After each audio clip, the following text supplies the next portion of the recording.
supporters here. We want to protect our gathering place and make some improvements.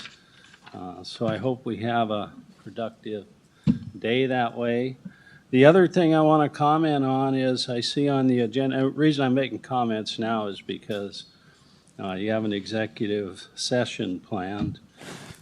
Looking at that, and I've been involved with the statutes and read those, and I don't see where you have the reason for an executive session.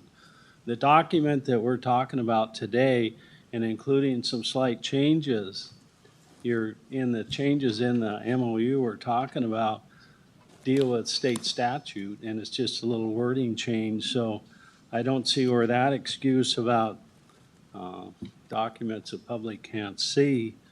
And then you also cite the imminent litigation, which, as far as I know, nobody knows about any litigation that we're facing on this subject. So anyway, that's my comments on that, and hopefully we have a positive outcome today. Thanks. Thank you. All right. Ron?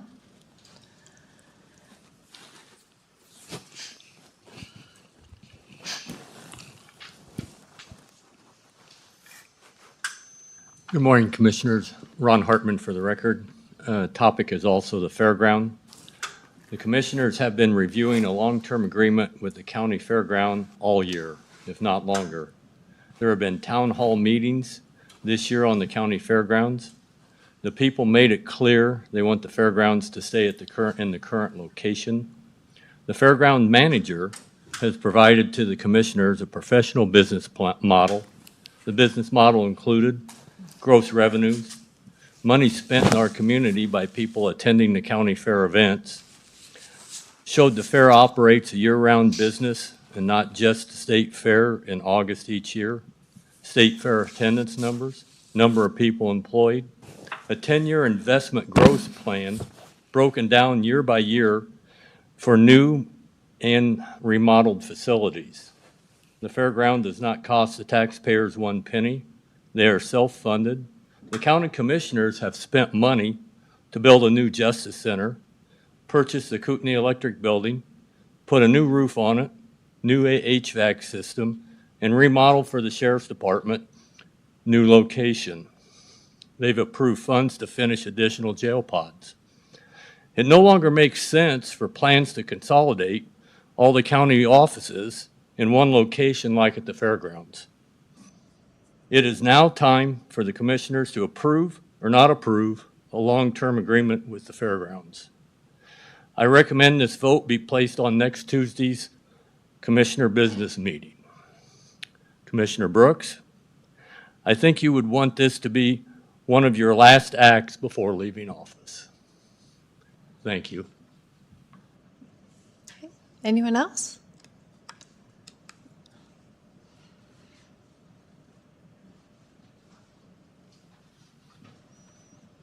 Commissioners, my name is Fred Markarian, and I'm here in support of keeping the fairgrounds in the place that it is. I relocated from California 10 years ago. My mission was to not only protect the way of life here, but to do what I could in that pursuit. I've been associated with the fairgrounds for almost 8 years as a volunteer. I've met people in the fair administration, rodeo committees, and I've seen firsthand of the amount of events that go on there. I have participated in junior rodeo. I have participated in farm to table where 1,800 kids went through my ranch spot to show them ranching, and I bucked 1,800 kids on a little bucking machine, and the kids got to rope and everything. Who's going to tell these kids that there is no place for them to go, that they're going to have to go to a new location?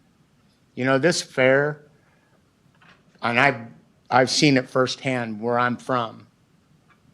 This is called the Gem State. This is Kootenai County's gym.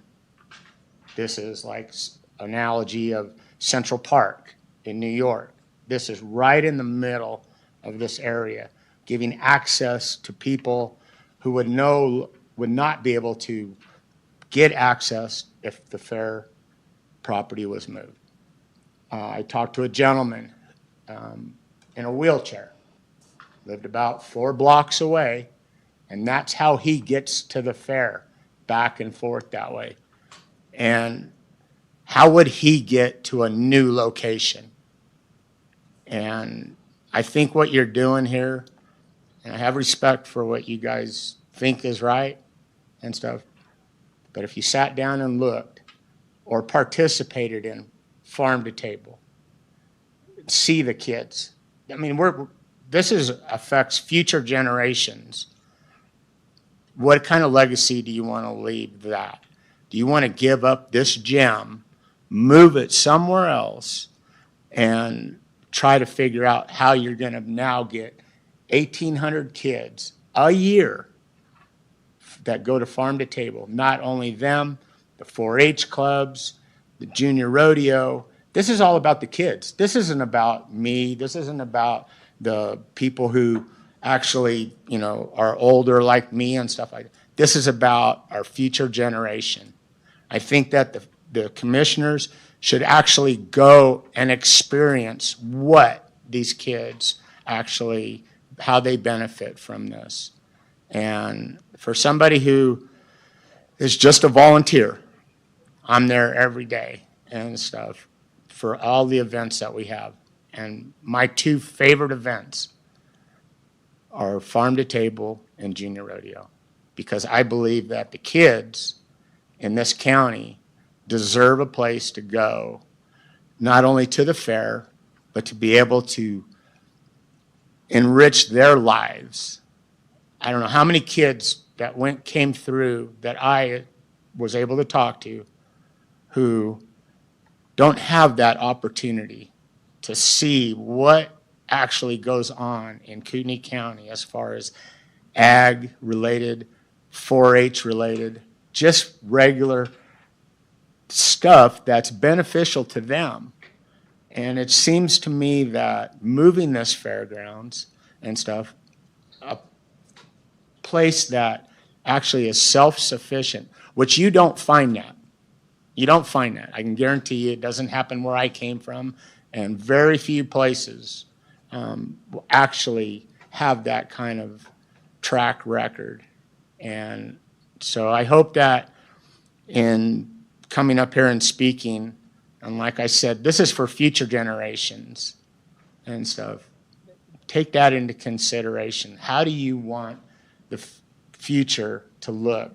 Do you want to have a nice fairgrounds meeting place, places for kids and stuff to go to, or do you want to just tear it up, put a bunch of buildings on it, and ship the fairgrounds out somewhere else, making it so hard for these people who have limited access, limited resources? Some of these kids don't even have the opportunity to go to the fairgrounds, to learn what's going on, for the sheer fact that they just aren't giving it to it. And you want to eliminate that? I think that's wrong. I'm in total support of leaving the fairgrounds where it's at. And I hope you take what I have to say into consideration, okay? Thank you. Have a nice day. All right. Any other public comment?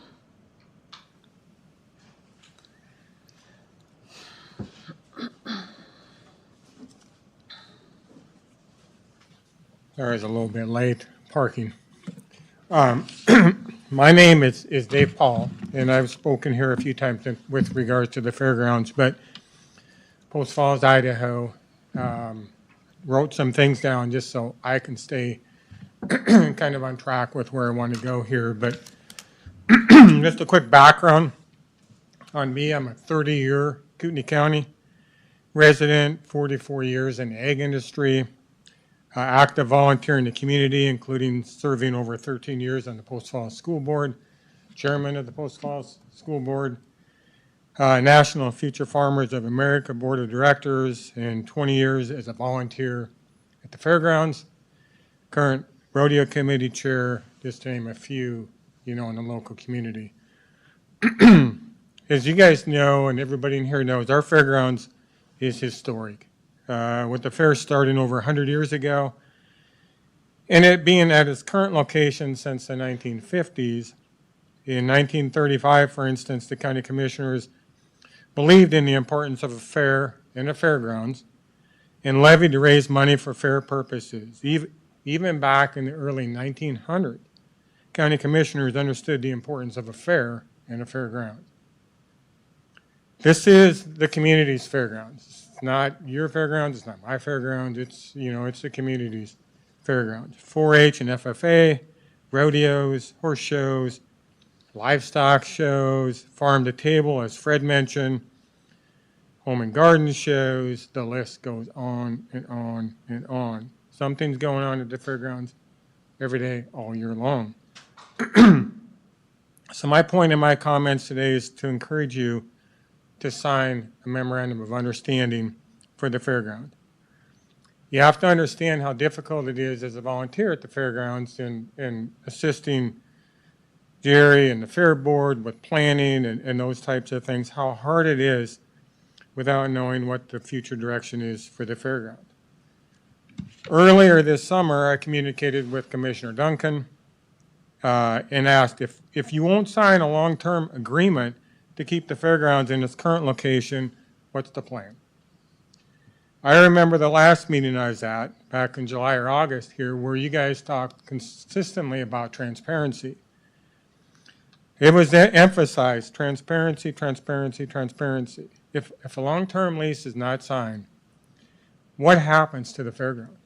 It's a really, really important question. We've all heard we'll move it out to the prairie.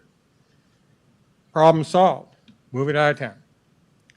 Commissioner Duncan, in our email response, stated as well, what the Board of County Commissioners must do by Idaho state statute is provide property for the fair. Fair enough. Therefore, it's already within Idaho state law that the fair is protected. So what exactly does that mean? Find some land out in the prairie and the state statute is met?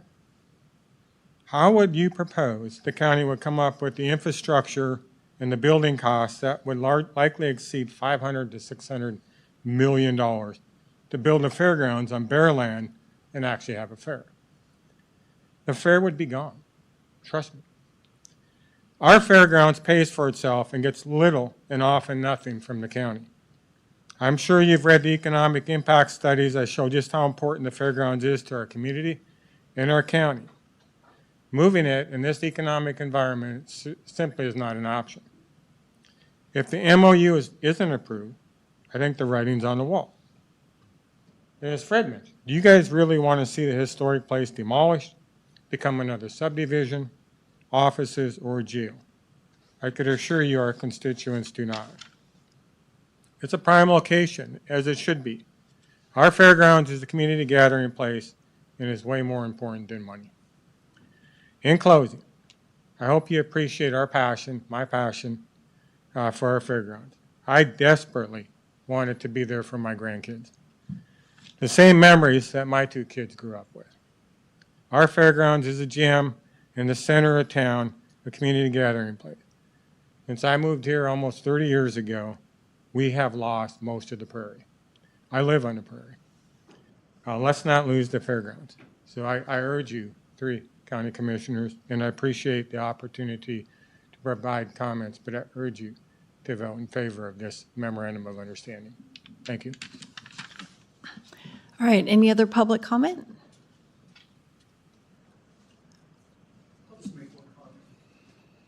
I'm Kevin Kirking. I serve in this Fair Board as well. My comment is really simple. It's just, I would just urge that the board consider that the property out there is not be looked at as simply property, but as a community asset, such as we've had with other areas such as McEwen Field and various other things like that become gems of our community. As a business person and have run and operated businesses over my entire career, I look at those kind of buildings that potentially could be proposed for that property out there that as overhead. We have to have them. All businesses need those types of services that are provided there, but it's not what we live for. They provide us with the services we need so that we can enjoy our lives. And those types of assets that we have, like the fairgrounds, are the things we live for. So those are the comments that I would have. Thank you. Thank you.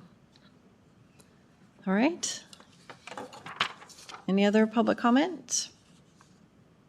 All right. Item 1, Justice Building update with Director Voller and Mr. Mendez, please. Good morning, David Mendez with Turner and Townsend Hearing. I did not produce a new schedule for you on items of work. There are no new updates on that other than today, this afternoon, you'll have that $48,000 courtroom AV pathway item to review and approve. Did you have any questions on that? I will be here this afternoon for that meeting if you do, but okay, I wanted to prepare anything you might need as supplement to that. But we have coordinated so that's a coordination between the electrical contractor and the AV support that the county contracts directly. You approved that last week, and so that's the piece. The missing piece is then coordination between those two contractors. I don't have an update for you on that this item we discussed last week of the lighting fixture change. I'm still looking for the credit on that. But I do, with the added fireproofing that we've run into that we need, I will also probably need to extend the contract for the inspections. We have an inspector that ensures that we have proper fireproofing. They test the thicknesses of the applications, and so I'll probably I do have additional budget set aside in the soft costs for this project to cover those additional costs, so we're covered there as well. So are there any questions you have about the progress on the job? No, thank you. Okay. Thank you. All right. Item 2, KC North remodel update. Good morning, Commissioners. Jeff Voller, Director of Facilities for the record. I don't have a lot to update on Kootenai North. Sorry, we're on jail pods, is that right? Oh, no, Kootenai North first. and then- Sorry, I didn't have that order on that. Okay.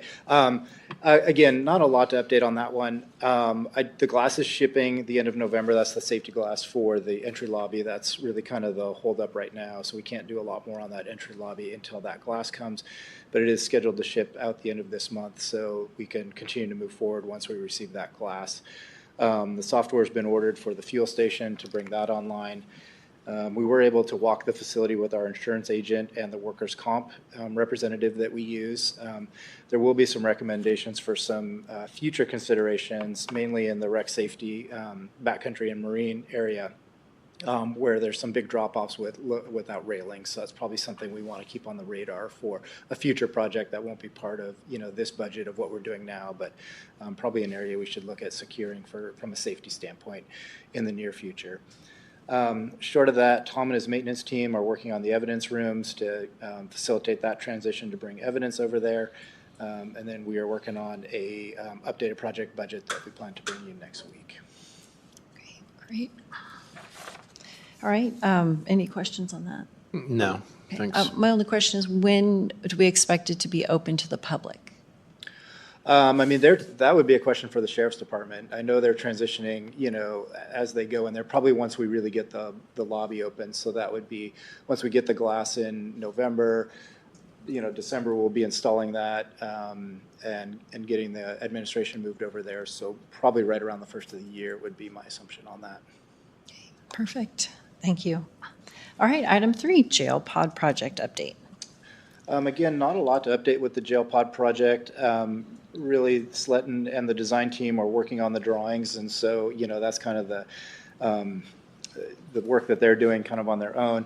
We expect to have the 95% drawings for our final review by mid-December, so we won't have a lot to update on from the design standpoint, and I don't anticipate a lot of changes with that because the structure was really set with the 50% drawings. A little bit of good news, and this will be on your business meeting for approval this afternoon, but in a contract review, we did notice that the contract said that the builder's fee was supposed to be a 5.5% fee, and they had it listed as a 6% fee, so there's actually about a $35,000 credit that will be coming to the job, and so the formality is for your approval this afternoon, but just a little briefing on that of what's to come, so a little savings there. Great. Okay, questions? No questions, thank you. Do we want to just let Jeff put it back on the agenda when he has an update, or do you want it every other week? Well, if there is nothing to really update us on, there's no point in having it. So I agree with that. Okay. Yeah, I'll keep that on the radar, and when I see something coming up that I know we should brief you on, I will bring that up. Perfect. Thank you. All right. Item 4, fourth quarter quarterly financial statement presentation with Finance Director Brandy Falcon. Good morning, Commissioners. Brandy Falcon for the record. I just wanted to briefly present the county's fourth quarter quarterly report. We're required to do these by statute, and it is posted on the county's website at the end of every quarter when it is completed. Since this is the fourth quarter, which is the end of the fiscal year, we have a disclaimer that this report gets published before we're finished wrapping up the prior year, so these figures could fluctuate if you compare these to our final issued audited financials that come out in the spring. So I'll start on page 1. This is just a summary of all of the electeds and their budgets in total. So far, no elected is showing as over budget for FY24, which is a good sign. I'm going to skip all the way to page 25. All the pages in between are just breakdowns of each individual elected.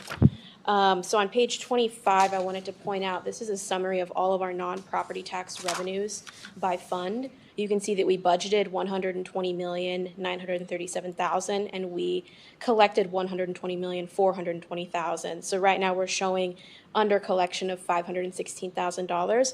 But at the time this report was compiled, we still had not posted our large revenue accrual entry for FY24, which means about a month and a half of money that comes in after the fiscal year ends gets moved back into the prior year. So we will, once that gets posted today actually, we will be in the positive at equal, actually a little over collected for our non-property tax revenues. Going to page 28, this is a chart that shows year-to-date change in fund balances for all of our funds. And again, like this will fluctuate a little bit when we post the remainder of our adjustments. But I wanted to point out Fund 14 is showing a $2 million reduction in our health insurance fund balance. That'll decrease slightly, but that's primarily due to higher claims, loss on claims over this past year, which I know Alliant has already discussed with the board this past summer with their budget presentations to you. And then Fund 30, the airport, I did want to point out their fund balance has decreased by $855,000. That's primarily due to the tower project that they have used their fund balance for, as well as using their fund balance for grant match. They had a couple of grants that were overspent at the end of FY24, so those over expenditures have to be pulled from their fund balance as of 9/30. And we've talked with the airport director, and we will continue monitoring that. On page 29, this is a chart of some of our more significant revenues for the year. So starting at the top with state revenue sharing, at the time we compiled this report, we hadn't yet received our last payment from the state of Idaho for revenue sharing. We've since received it, and we'll be moving it back to FY24, but I can tell you we'll be about $9,900 under collected on revenue sharing. Going down to sales tax, same thing. We've since received our last payment, and we'll be about $9,200 under collected on sales tax. And then liquor, apportionment from the state, we are $102,000 under collected on that for the year. So I feel like that further solidifies that for the FY25 budget, we did not increase those budgeted revenues because we knew that we were going to be seeing some losses in these lines. In terms of our interest, we budgeted $4 million, but we collected $8.4 million. So we have over collection of $4.4 million there. And then we also have a unrealized market gain of $2.5 million on our investments. So overall, I think those are good numbers, and that will be good for our fund balance. And then going to page 30, the bright green sheets. This is a summary of all the various over budget items that we've had. And I'm not going to go through every single one. I'll just touch on a couple of them. So on page 30, letter C, again, that's the health insurance fund, over budget primarily by claims exceeding what we expected.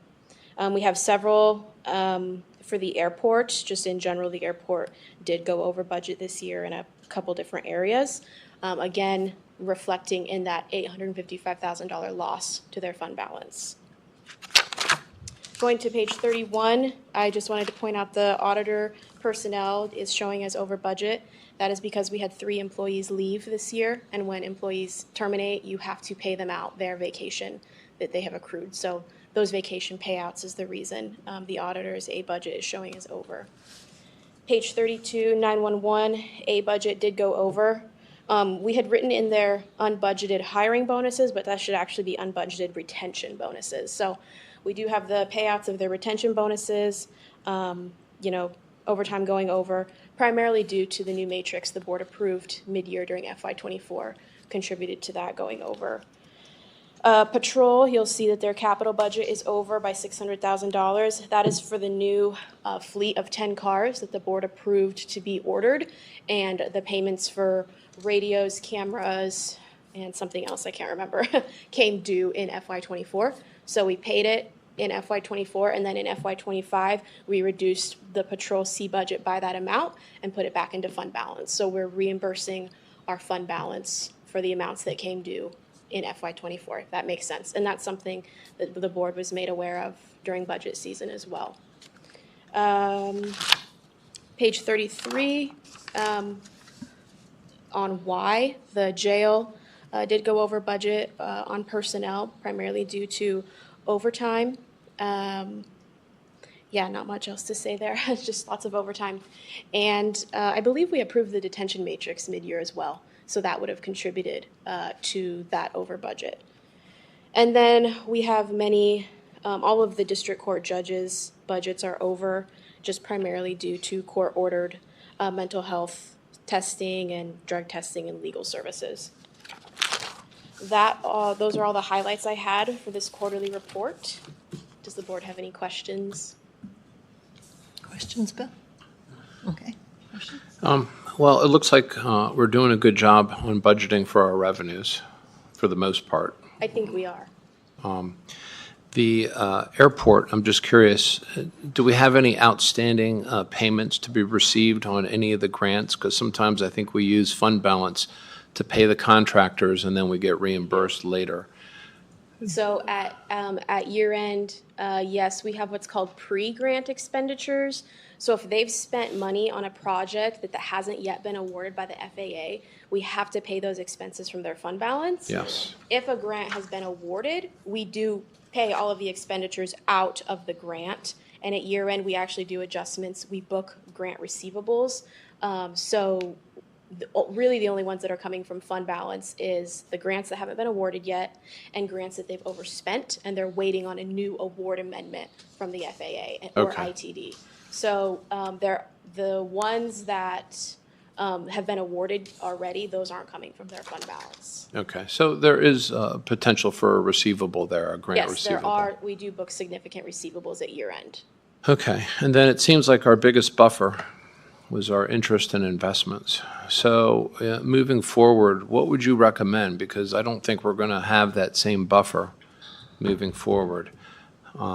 Every year. And do you have any recommendations for this board? I think that we did a really good job of budgeting those state revenues to be within $10,000 on many millions of dollars is pretty good. So I think that being conservative like we have been, and we did a good job for the FY25 fiscal year as well, is key. And then communicating with the treasurer, because he's the one that makes the decision on what to budget for interest. So my recommendation is to continue to be vigilant like we have been during the budget cycle and having a lot of discussions around those revenues. And we've done a good job levying one-time costs to kind of offset the fact that we won't always have that interest revenue come back to us like that. So Okay. As well as, analyzing fees every year for fee-earning departments is also really important. Sure. And the biggest thing that bloats the budget is new positions. That is the most expensive thing you can add to the budget, is adding new FTEs. So monitoring mid-year changes is really crucial. And I think the biggest area that can happen is the HR meetings. Yeah. Okay. So focus on the mid-year changes. Yes, if I had my way, there would be no mid-year changes because that makes the budget more confusing for people. Sure. Okay.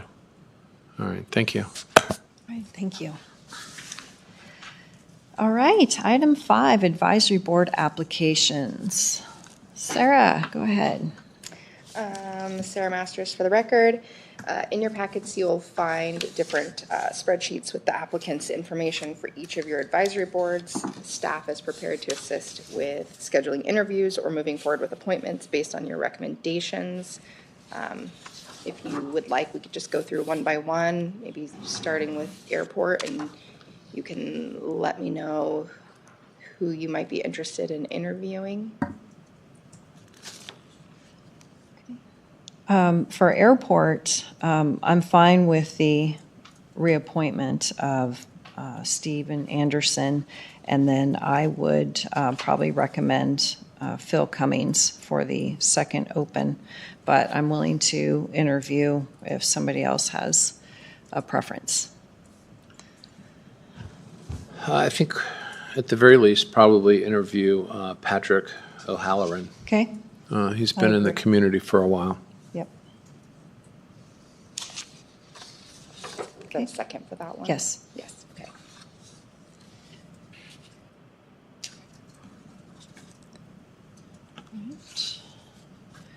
Do we want to go on? So what I have is an appointment for Stephen Anderson. I have 2 people in favor of interviewing Patrick O'Halloran. And that's Right. it. So are you good with moving Anderson forward? Or you want to wait till the interviews are done? I'd like to wait until the interviews are done. I mean, there's a couple of ways of looking at it. One is, we can keep the board rather static. I like to see a little bit of change on these boards. I'm not averse to Phil Cummings at all, but I think it would be good to at least interview Patrick and then decide the final 2 there. Okay. All right. Any opinions on that, Bill? No, I think that's fine. Okay. Okay, so I'll schedule interviews with Patrick and Philip. Do we need to interview Phil? No, I don't need to. I No. know Phil. Okay. Aquifer? Okay. We're skipping planning and zoning. So with planning and zoning, we didn't receive very many applications. Jonathan put out another notice requesting people apply. Okay. Yeah, I kind of think that if we don't have an excess of applicants, we should try to at least extend these deadlines a little bit to try to get some additional applications. If all we have are 4 applicants for 4 vacancies, and we've tried our best to get applicants, then, that's fine. But we still have some time before the end of the year, and I'm okay if we could extend this to at least, right before Thanksgiving or the end of the week of Thanksgiving, and then we can look at these and, move quickly on it. Okay. And he has been posting it on Facebook, the Nextdoor app. It's on our website, so Okay. let's try. All right. Aquifer protection, Which one did we just do? The- planning and zoning we Oh, talked about. okay, yeah, it's out of order on this. Oh, I was looking at this sheet. Yeah. I'm looking off of, I printed them in order that they are in your packet. Okay, well, I put them in That's this fine. order. Whatever order you guys want to go in, Okay. it's fine. Just let me know who you want All to right, were you talk saying APDs next? to. Okay.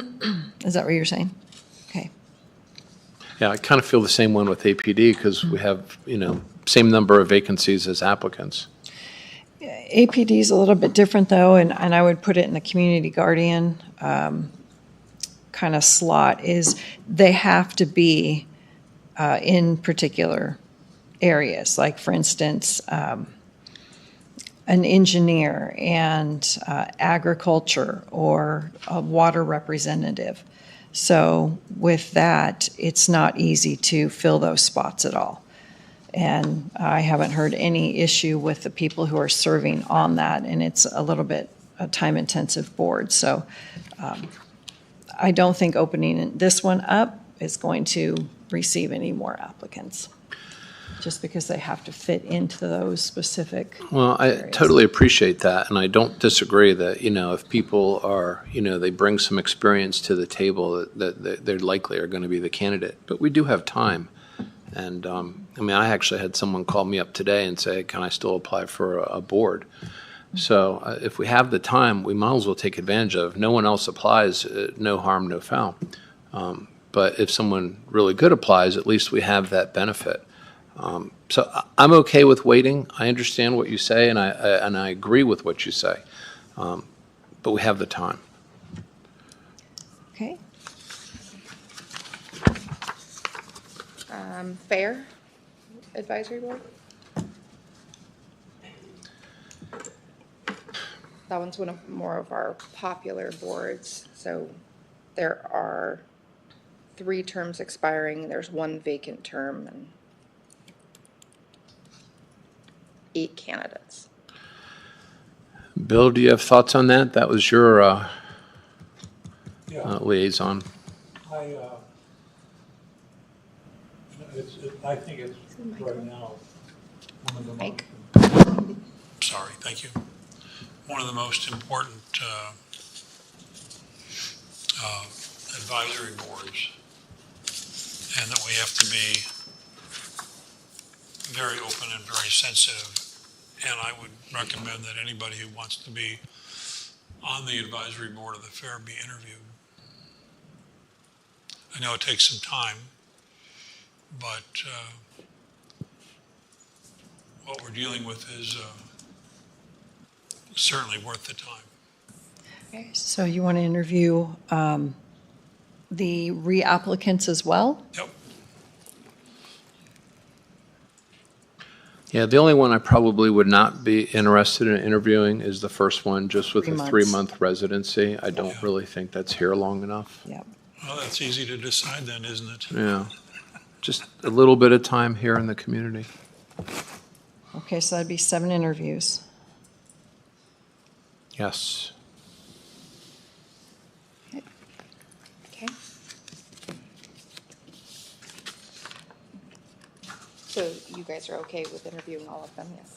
Well, I don't need to interview the first one. the first one or the 3 returning. I mean, I'm very familiar with them, so, but if 2 of the 3, then we'll interview. I think we have new issues that are facing us. It's not just the same as it was. So it's good. I mean, most of the people who are reapplying who want to be on, I happen to respect and agree with, but I still want to interview them. Okay. I want to interview them all.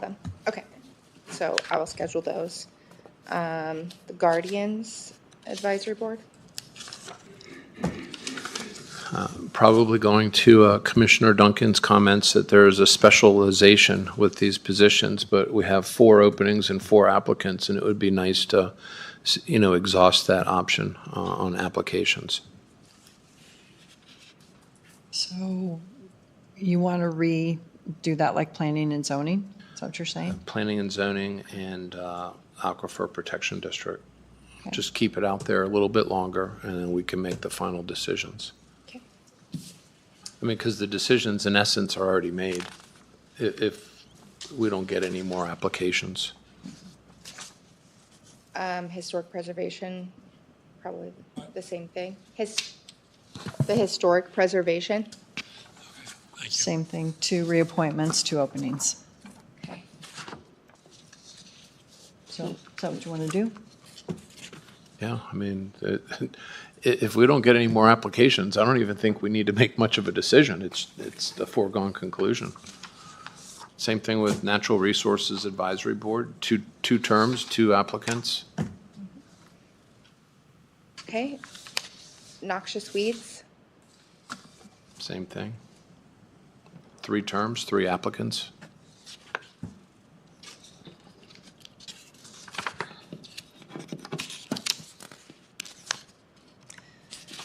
And same with snowmobile, 3 applicants, 3 openings. Okay, so, Parks and Waterways. okay, Yeah, so Parks and Waterways, 4 and 4. I'll set up the interviews that you guys have requested, and then we'll keep it open until the week before Thanksgiving. We are doing the new agricultural board until December 13th. I'm good through the end of the month. Okay. And then after that, let's make our decisions and move on. Okay, Okay, so we'll still have the agricultural board that you guys just approved. On the 13th. On the 13th. Yeah. Okay. yeah. Thank you, Sarah. All right. With that, we have items 6 and 7, which are executive sessions. And I can call for more public comment at this point unless people want to stick around for after the executive sessions.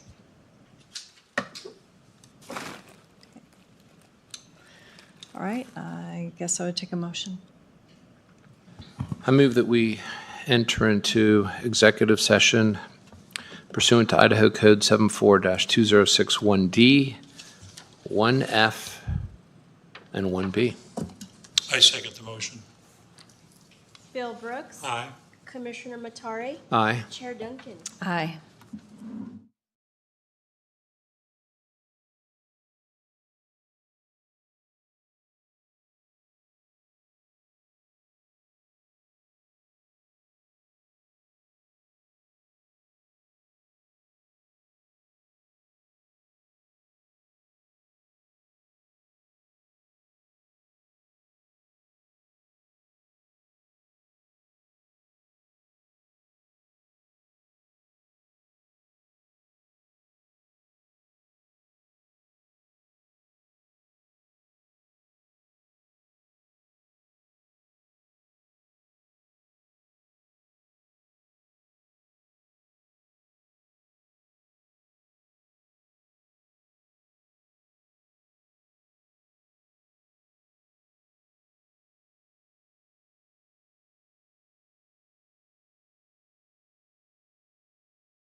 I move that we exit executive sessions 1D, 1F, and 1B with staff to proceed as discussed.